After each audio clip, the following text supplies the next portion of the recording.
Put your head up, play!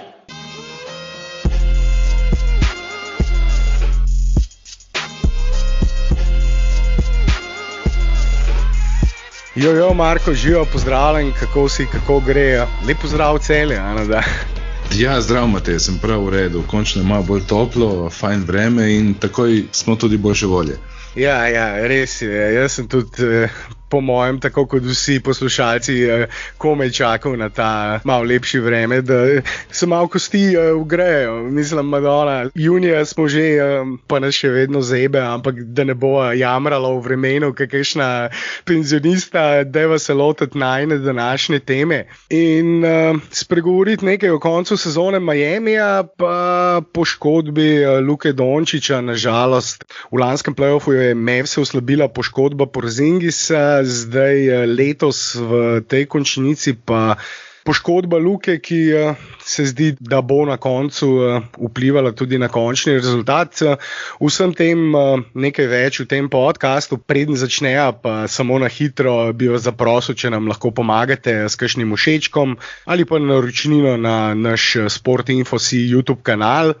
Če seveda tega še niste storili in če isto storite na platformi, kjer nas poslušate, Apple, Spotify, SoundCloud, všečki, naročnine in komentarji, tega ne smem pozabiti, ker vedno preberemo vse komentarje, tiste pozitivne in tiste negativne in vaše razmišljanja o tem, kar govorimo, seveda tudi, zato lahko pustite tudi kakšen komentar na vseh teh platformah in se bomo z veseljem z vami pogovorili. Marko, za Miami je sezone konec, za Dallas pa se zdi, da se bliža sezona koncu. Kje bi začela? Z Dallasom ali Miamijem? Matej, glede na to, da bomo o Dallasu posneli, upam, vsaj še 2 podcasta za 2 tekmi, upam, mogoče tudi za kaj več. Dajmo najprej rajši povedati, kaj je o Miamiju, kajti njegova sezona je končana in mislim, da prav dosti ne bomo več govorili o njih vsaj v naslednjih nekaj dneh. Marko, res je, o Dallasu bomo še dosti govorili, tudi z ameriškimi sogovorniki, tudi goste iz Dallasa bomo imeli v naslednjih podcastih zopet. Zato lahko res začneva z Miamijem, ki je, ne da se drugače povedati, kot razočaral v tem play-offu. Glede na lansko sezono, glede na uvrstitev v finale, letos so bila pričakovanja podobna. Mislim, da bi vodstvo ekipe bilo še zadovoljno oziroma še pripravljeno vlagati naprej v to ekipo, če bi prišli vsaj do finala play-offa. Na koncu pa ne samo izpad v prvem krogu, ampak tudi popolna nemoč. In to je tisto, zaradi česar vodstvo ekipe na čelu, seveda z legendarnim Patom Rileyjem, verjetno ne bo čakalo, Marko. In letos šlo v pošten rebuild. Pred snemanjem tega podcasta sva pogledala njihovo situacijo s pogodbami za naslednjo sezono in imajo pod pogodbo samo 5 igralcev. Jimmyja Butlerja, Bama Adebayoja, Tylerja Heroja, Preciousa Achiuo in Caseyja Okpalo. To je vse, kar imajo za naslednjo sezono, ampak mogoče je dobro, da preden se podava v debato o njihovih poletnih načrtih, da rečeva še kakšno o seriji z Bucksi. Kaj so bila tista glavna opažanja v tej seriji zate, Marko? Najprej bi rekel, da tisti, ki je bil razočaran nad rezultatom, je imel verjetno visoka ali pa nerealna pričakovanja, kajti glede na to, kako so Miami igrali čez celo leto, še posebej čez celo sezono, pa še posebej je proti koncu sezone in da Jimmy ni igral nekaj časa in nekaj tekem na koncu sezone, kakšne probleme imel Goran s poškodbami, kako Hero igra. In na drugi strani, koliko se je izboljšala ekipa Milwaukee, predvsem z Jerry Holidayjem, ki je bil očitno precej večjo okrepitev, kot je marsikdo mislil. Ja, tisti, ki je mogoče malce bolj realno pogledal, ne bom rekel ravno, da je pričakoval 4-0 za Milwaukee, ampak 4-1, 4-2 pa definitivno.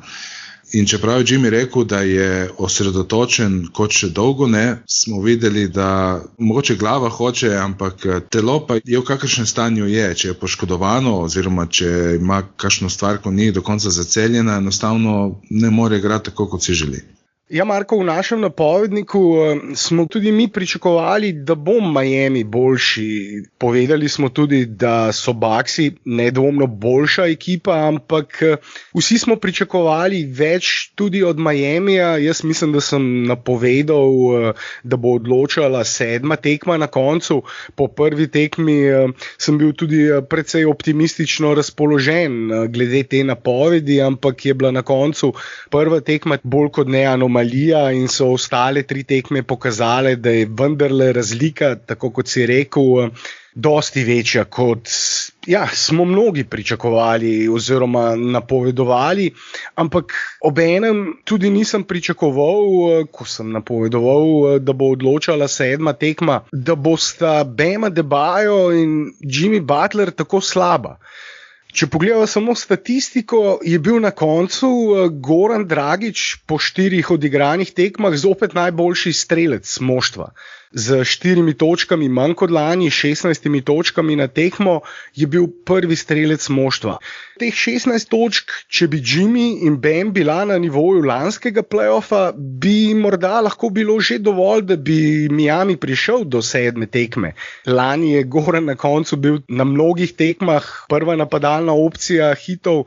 Letos so Goranove poškodbe v rednem delu sezone definitivno bile razlog, da v končnico ni prišel tako dobro pripravljen v taki formi kot v lanski sezoni, ampak je na koncu bil zopet, lahko bi celo rekel, najboljši igralec. Vsaj iz aspekta borbenosti, želje. Na zadnji tekmi sta Jimmy in Bam zgledala, kot da sta z mislimi že na dopustu.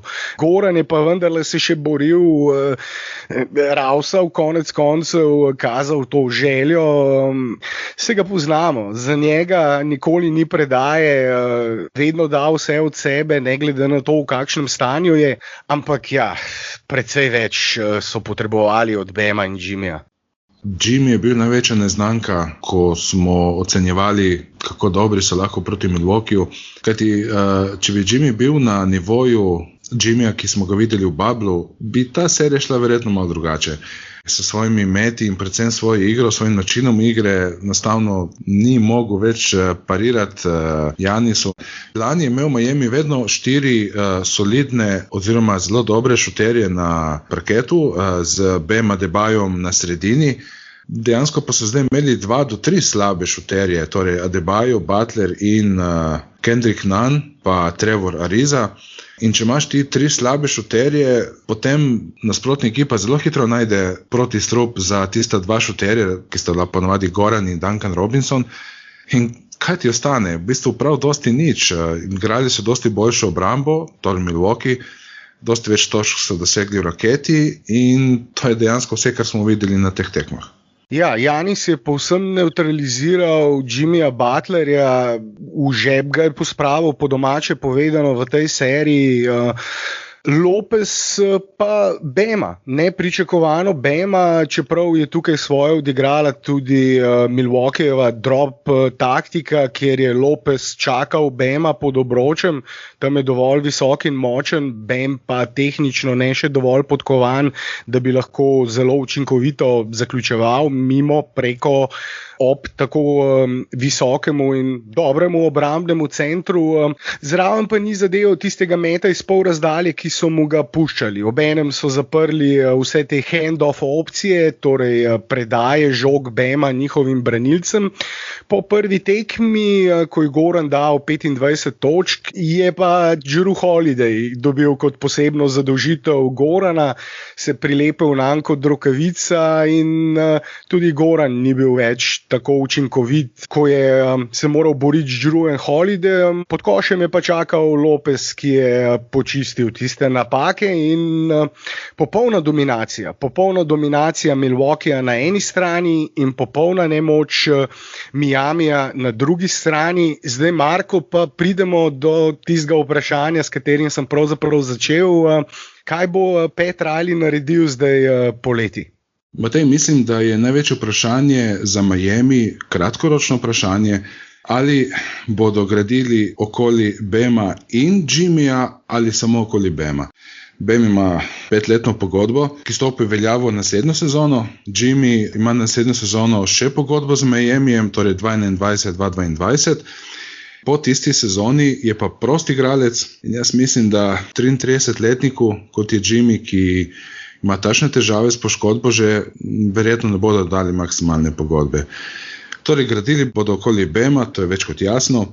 Kdo pa bo v roku 2 let od vseh teh igralcev, razen Bama, še v ekipi Miami, pa je zelo, zelo težko napovedati. Še za Gorana nismo sigurni, če bo ostal v Miamiju več kot še kakšno eno sezono, recimo.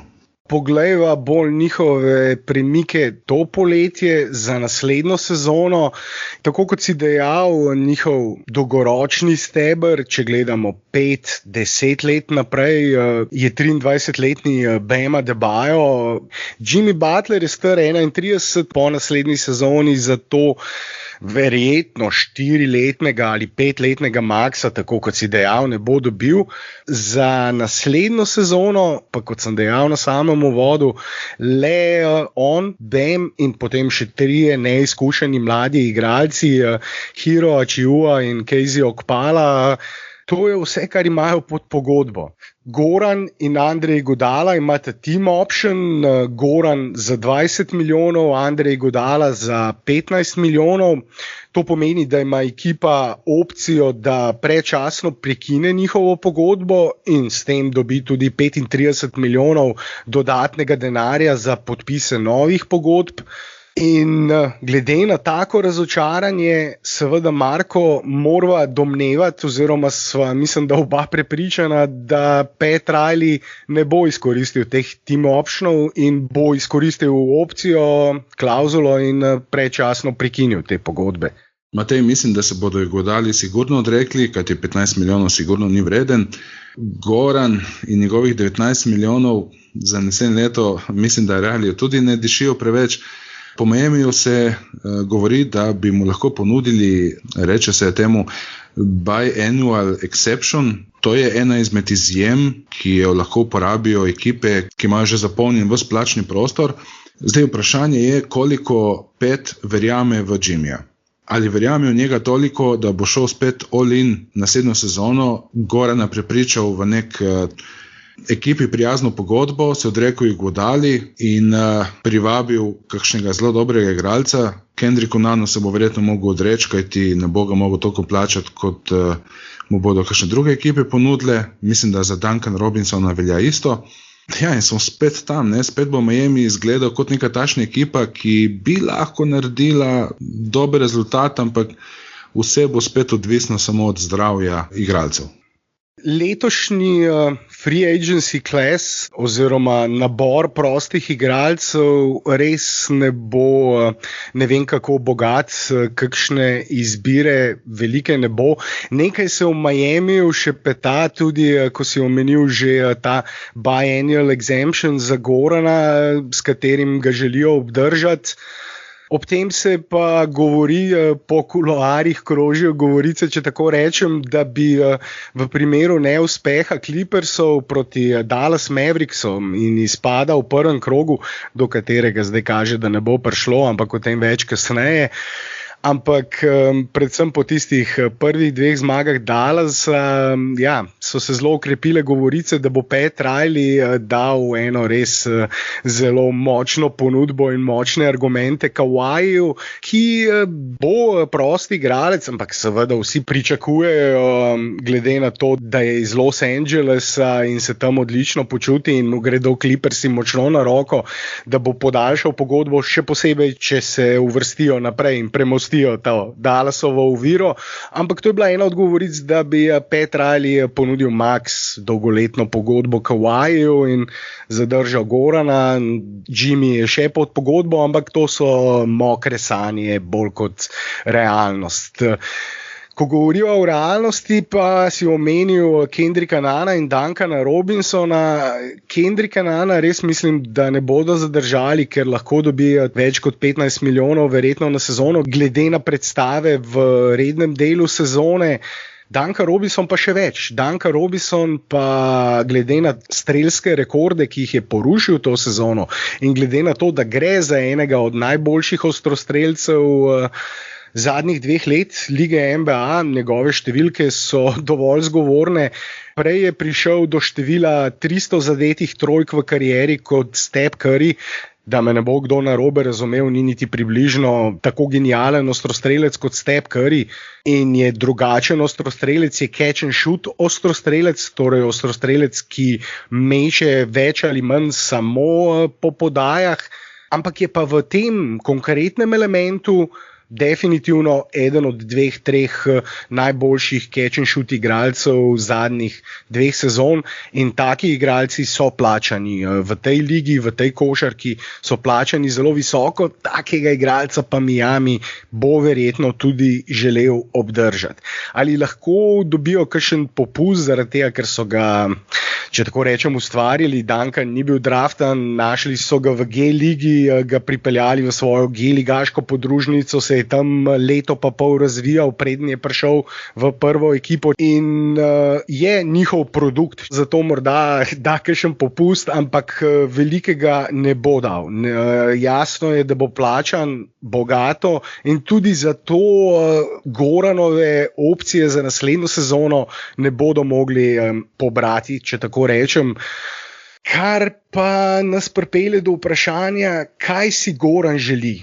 Kljub temu, da je zdaj že v spoštljivih košarkarskih letih, jaz mislim, da so bile letošnje poškodbe v precejšnji meri posledica tega, da se je poškodoval lanskega oktobra, ko je Miami igral finale proti Lakersom in potem že decembra začel novo sezono. Taka poškodba, kot jo je utrpel, mnogi pravijo, da traja več mesecev, da jo popraviš, on je stisnil zobe, je borec, fighter, to vsi vemo, se ni treba ponavljati. Naš podcast se začne z Goranovim slavnim, legendarnim, nepozabnim Put your head up and play, ki si ga jaz pogosto tudi za alarm nastavim, takrat, ko se krepi počutim, pa zmatram ga, pa se mi ne da, kaj zjutraj si nastavim alarm, put your head up, pa vklepaju si rečem motherfucker and play, dvigam se, gremo, ajde, začni.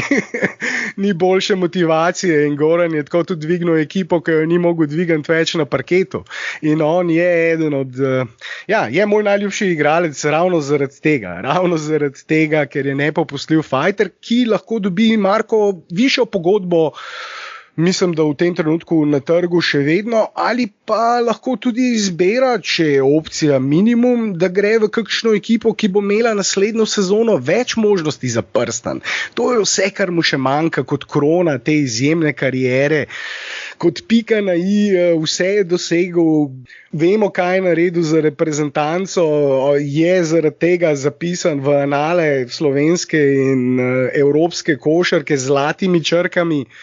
V NBA je bil All-Star, je bil All-NBA, je bil 10 let eden od najboljših organizatorjev lige sezono za sezono, najboljši organizator Evrope dolgo časa. Manjka samo še ta prstan, Marko. Kaj ti misliš, da bo naredil? Da bo vzel ta biannual exception, da bo šel iskat šampionski prstan kam drugam, a lahko pride v Dallas? Jaz mislim, da če bi on šel iz Miamija, bi šel v takšno situacijo, kjer bi se res zelo, zelo dobro počutil in bi imela ekipa kar realne šanse za prstan, kar vemo, da Dallas trenutno to ni in verjetno še vsaj 2 leti ne bo. Enega tašnega Gorana bi sigurno tudi Clippersi rabili, ki nimajo nekega tašnega vodjo na igrišču, tako da to je ena izmed opcij, ki pa mislim, da ni prav zelo realna. Zato mislim, da bo verjetno ostal v Miamiju tudi za manjši denar, ker ti denarja je že dovolj zaslužil in tu ima družino, ki mu ogromno pomeni, ima prijatelje, dobro se počuti, mislim, da bo tudi za precej manjši denar igral in raje ostal v Miamiju, kot da išče srečo drugje.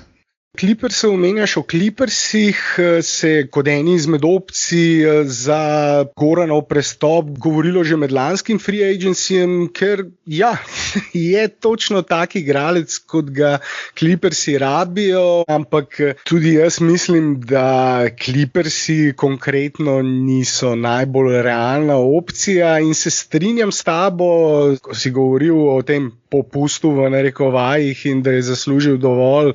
In ne bi bil to prvi popust, ki jim ga je dal. Goran je že prvo pogodbo z Miamijem, ki jo je podpisoval potem, ko je bil traden iz Sunsov, dal Miamiju kar konkreten popust. Takrat je bil All-NBA igralec in bi brez problema je imel ponudbe večjih ekip za max. Z Miamijem je pa takrat podpisal pogodbo za manj kot max, približno 10%, 15% nižjo pogodbo, in sicer zato, da je lahko Miami ponudil max pogodbo Wadeu in si tako privoščil zraven tisto veliko trojico, ki so jo takrat želeli z Goranom, Wadeom in Boshem. Ta velika trojica, vemo, se ni nikoli uresničila. Saga Gorana v Miamiju je imela res zelo nesrečen začetek in če gledamo tisto poškodbo lani v finalu, kjer jaz še vedno mislim, da bi Miami z zdravim Goranom in zdravim Bamom, ne pozabimo, tudi Bam je bil poškodovan, in ekipo, ki je igrala neprimerno bolje in imela tudi nekaj igralcev, ki so jih letos pogrešali, da bi v taki sestavi, glede na to, da so bili edina ekipa, ki so 2 tekmi ukradli Lakersom brez Gorana in Bama, da bi lahko v polni postavi vsaj 7. tekmo gledali, morda bi pa Goran nadel tudi prstan. Ampak tista poškodba res nesrečna, začetek pa tudi. Sam začetek je bil isti dan, ko je Miami tradal za Gorana, ko je izvedel ta trade, le nekaj ur kasneje so izvedeli, da bo Boš moral končati sezono zaradi strdkov. Potem, ko se mu je pa naslednjo sezono to ponovil, pa še kariero končati. In ta velika trojica se ni nikoli uresničila. Z Wadeom sta s tisto ekipo prišla do polfinala vzhodne konference in v 7. tekmi izgubili proti popolnemu Torontu. Če bi imeli še Boša, bi seveda, jaz mislim, glede na to, kako tesna je bila tista serija, brez Boša, bi prišli v finale in takrat igrali proti LeBronu za vstop v veliki finale. Tisto bi bil lahko resen vzhodni kontender, ena od 2-3 ekip, ki lahko resno računa na finale vzhoda in potem tudi mesto v finalu vsako sezono. Ampak tista ekipa se ni nikoli resničila, potem leta rebuilda, kjer je Goran tist garov za to, da so bili kokar toliko konkurenčni, kot tista prva opcija s povsem nekonkurenčnimi ekipami jih je držal nekje na tistem konstantno 7., 8., 9., 10. na teh mestih so se borili za to, da bi prišli nekam.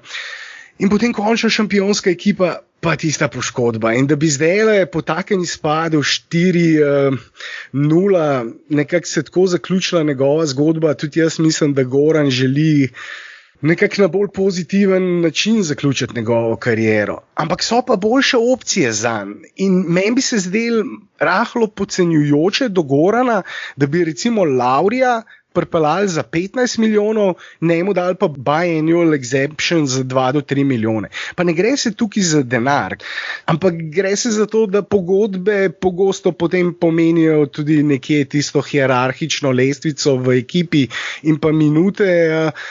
In Lauri ni 5-krat boljši in ne vem, kako bi Goran gledal na to.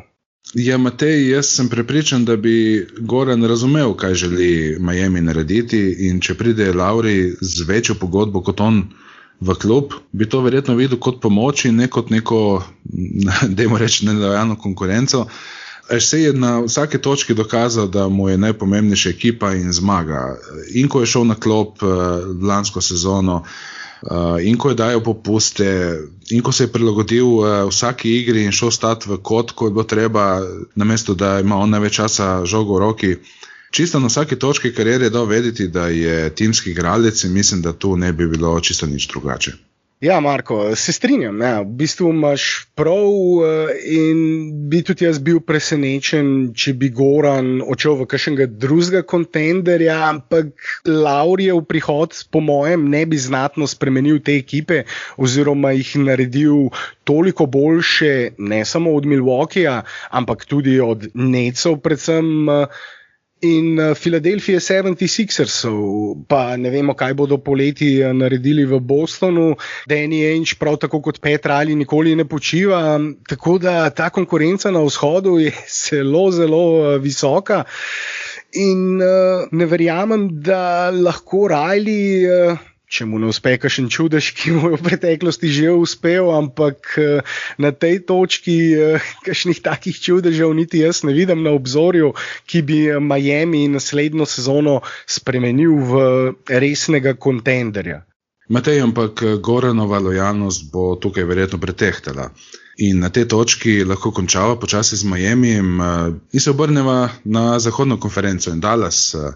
In poškodba Luke, to je zdaj ta stvar, ki najbolj skrbi nas, slovenske navijače. Če sem prav videl, Matej, je baje danes se Luka že malenkost boljše počuti.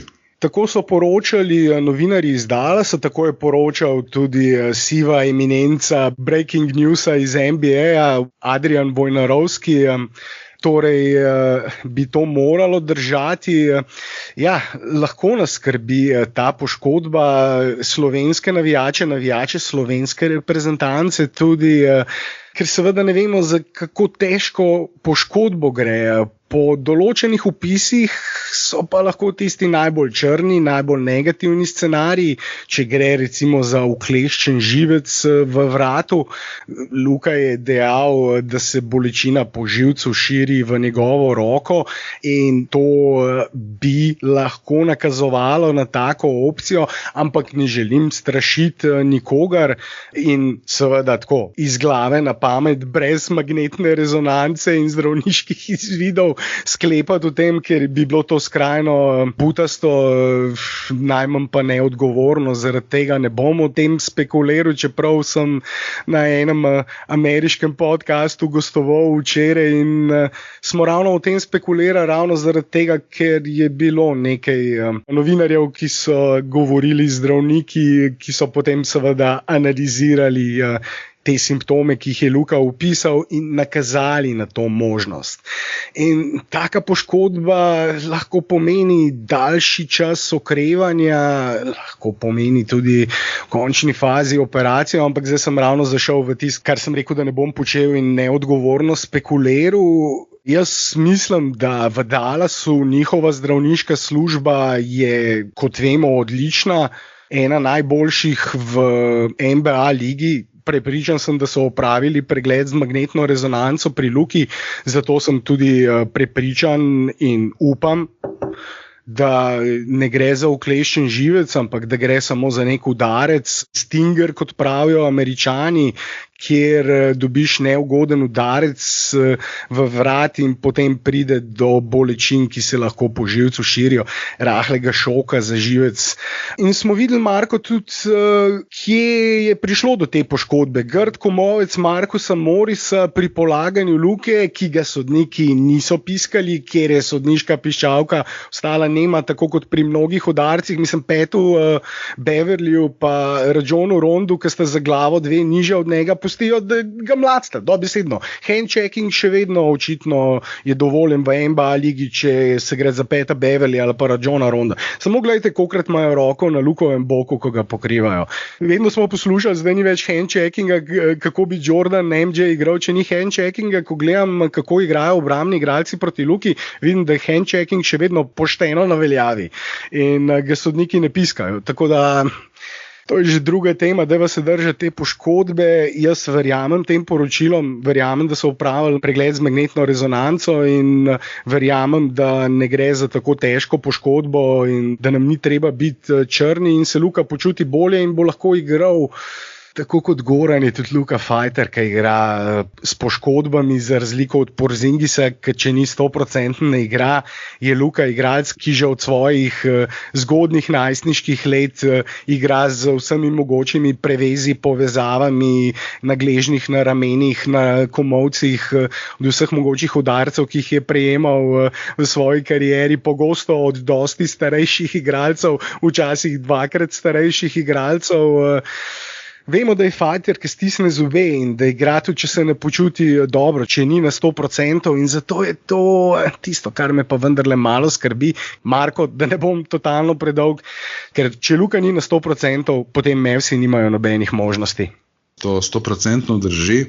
Vsako šibko točko bodo nasprotniki poskušali izkoristiti. Zdaj recimo Clippersi vejo, da se Luka zelo težko zre na levo. Jaz mislim, da govorjenje o poškodbah, medtem ko serija še teče, res ni najboljše.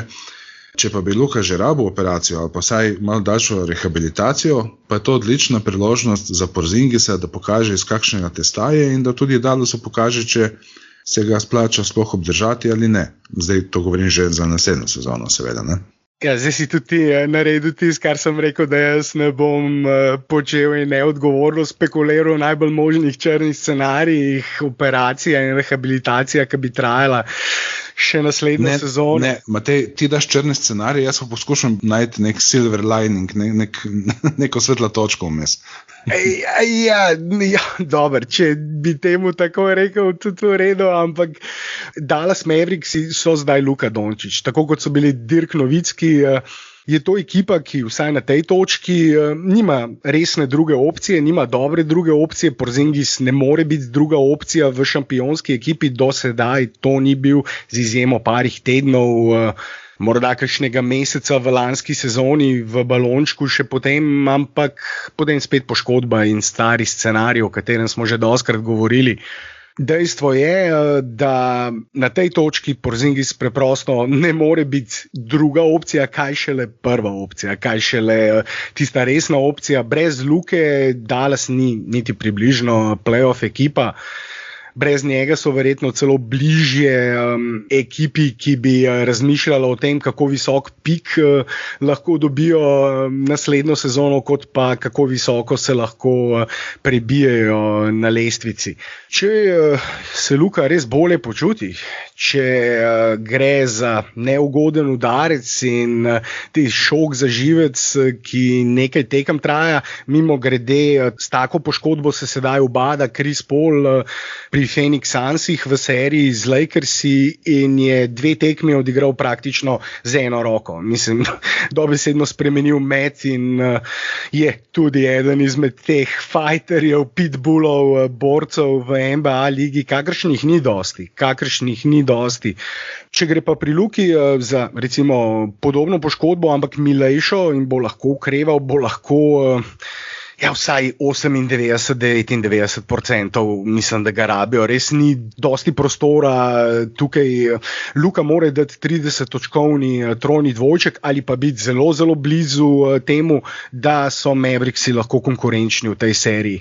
Potem morajo pa še ostali dodati svoje. In na tej zadnji tekmi smo videli, ni bila problem samo slaba igra Luke, njegova poškodba, ki ga je več kot očitno ovirala in Luka po tekmi ni hotel poškodbe kriviti za svojo slabo igro, dejal, da je igral za nič in da ni nobenih opravičil za to, zaradi česar mi je tako kot pri Goranu tudi pri njemu to zelo všeč, ni krivil poškodbe, kot bi naredilo 90% igralcev v ligi, ampak je stisnil zobe in rekel, jaz sem kriv. Ne bom o poškodbi govoril. Ampak vemo pa, da ga ovira. Zato jaz res, še enkrat trkam, pa vsi skupaj pošljemo pozitivno energijo in misli Luki, da bo lahko to serijo odigral do konca zdrav, da bo zdrav in da bo potem lahko seveda zdrav tudi ko bo prišel v reprezentanco. Tudi če bo Luka zdrav na preostalih tekmah, ni nobenih garancij, da pridejo naprej, oziroma bi verjetno večina po zadnjih 2 predstavah Clippersov stavila na njih, Marko. Ja, definitivno, seveda, še posebej glede na to, kako nemočni so izgledali v 4. tekmi. In izgleda, da je Lou, torej trener Clippersov, našel recept ne samo za Luko, ampak tudi za vse ostale igralce. Ampak tle bi še nekaj poudaril, tudi če Dallas izgubi to serijo in gre Luka na predčasni počitek, ne vem, če ga bo Dallas spustil v reprezentanco, kajti če bo ta poškodba, si rekel, ne bomo špekulirali. Si ne moramo pomagati. Ja, res si ne moramo pomagati. Ne vemo, kakšen bo Luka, oziroma v kakšnem stanju bo njegov vrat, oziroma njegova poškodba, koliko bo rehabilitirana takrat, ko naj bi nastopil za reprezentanco, tudi če izgubi to serijo. Enostavno, jaz mislim, da Mark Cuban ga bo težko pustil. Zdaj, če pa zmaga to serijo, bo pa verjetno zmagal samo, če Porzingis pokaže, da je še vedno dober igralec.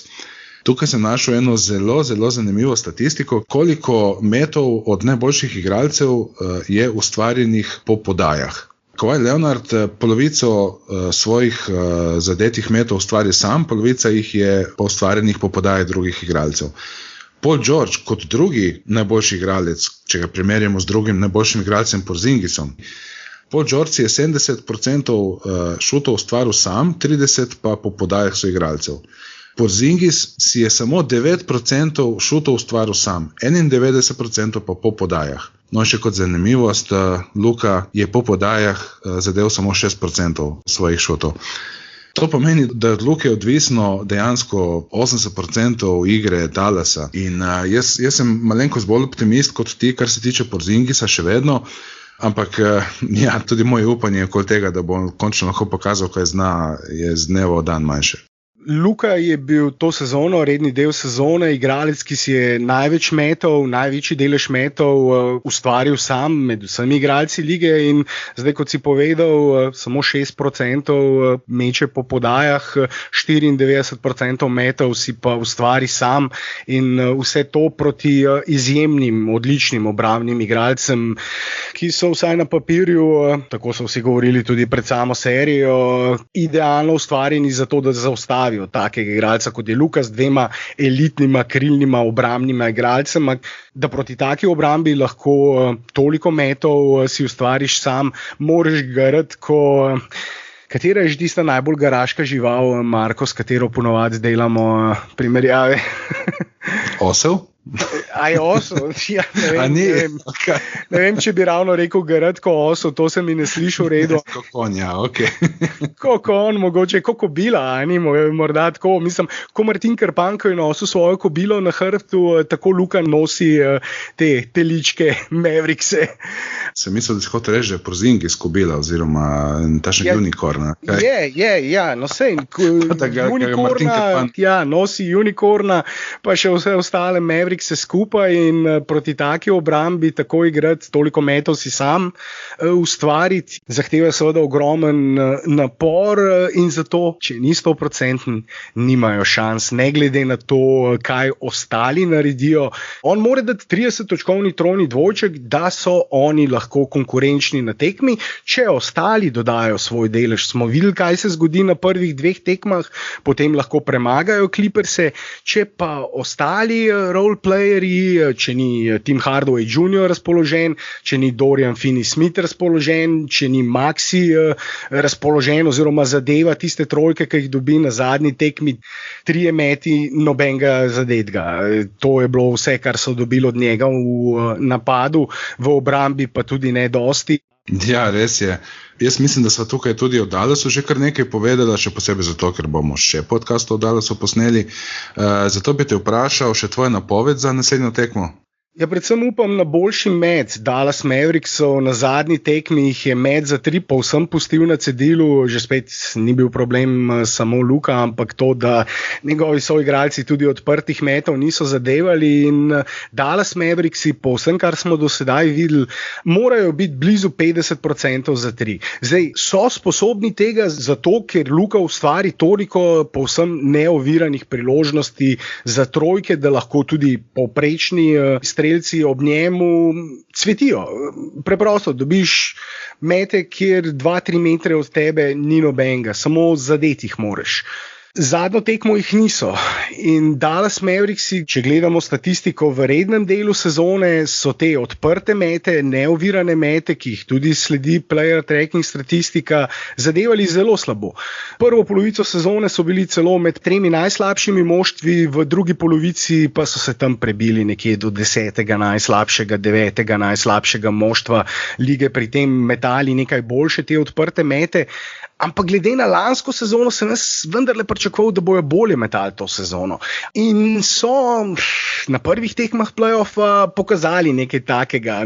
Pokazali nek določen napredek. Končno sem si rekel, evo, lega, zadevajo tist, kar bi dosti rekreativcev zadel, če ga daš v kot, pa dobi podajo direkt v roke, kjer je treba samo sprožiti, tudi rekreativc lahko to zadane. Ne govorim zdaj v živcih, pa da nam preveč podcenjujoč, ampak dobivajo take mete, ki jih lahko rekreativci z visokimi odstotki zadevajo in Morajo take mete zadeti. Jaz mislim, da jih na naslednji tekmi bojo več. Če bo Luka še zdrav in če lahko zopet pokažejo tisti obraz, ki so ga kazali na prvih 2 tekmah, je serija lahko še konkurenčna. Ampak obenem, glede na to, da mislim tudi, da Luka 100% v tej seriji ne bo, morda bo blizu temu, upam, da bo blizu temu, ampak 100% mislim, da vendarle ne bo, ker v 2 dneh pa tudi ne more na 100% okrevati.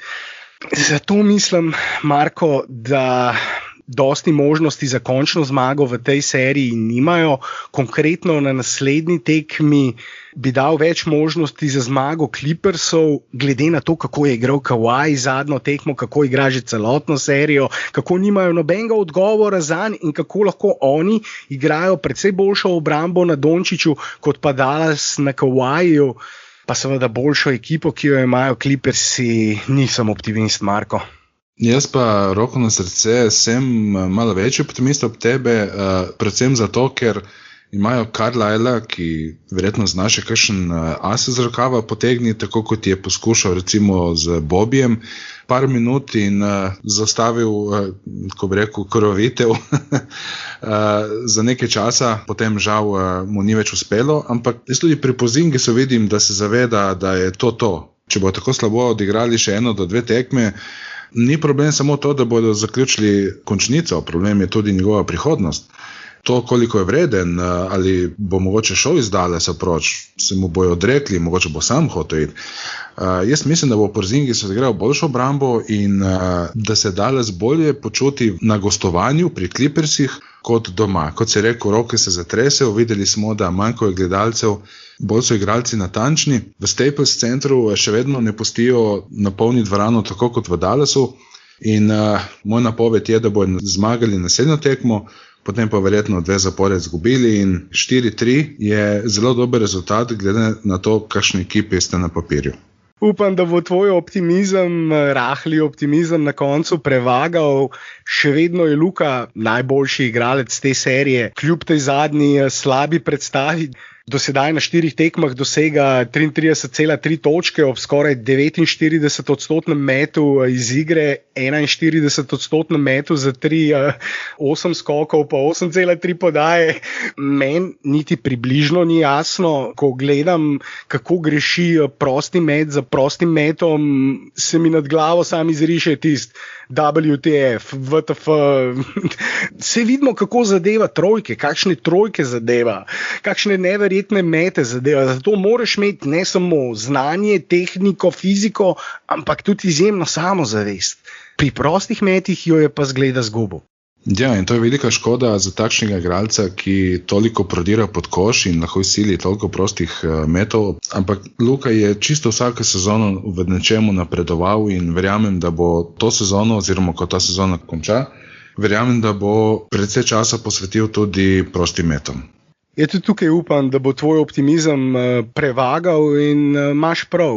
Luka napake, pomanjkljivosti v igri vedno odpravi, tako da mislim, da bo tudi pri prostih metih poskrbel za to, da jih bo popravil, ampak boljši odstotek ima s črte za 3, 40,9% meče za 3, kot pa s črte prostih metov, 40,6% je po 5-0 črte prostih metov na zadnji tekmi. In vsaj v tem trenutku, v tej seriji, bi to znal biti problem tudi še za naprej in upam, da bo razrešil to uganko. Je košarkarski računalnik, ki stvari procesira na izjemnem nivoju, na katerem jih procesirajo le redki, ampak mogoče je problem na črti prostih metov ravno ta, da te stvari preveč procesira in da malce preveč sedaj razmišlja, je v glavi. Ampak zdaj smo pa že pri psiholoških temah in tem, da ni pametno spekulirati preveč o stvarih, o katerih nimaš vseh podatkov. Zato, Marko, ja, bila sva dovolj izčrpna, bi še kaj dodal? Ne, mislim, da je najboljše, da se pustiva še kaj za naslednje podcaste in da počakamo tekmo, ki bo jutri, in upam, da se moje napovedi uresničijo. Tudi jaz, Marko. Ok, hvala za poslušanje in se slišimo čez 2 dni. Adijo. Aj, čau.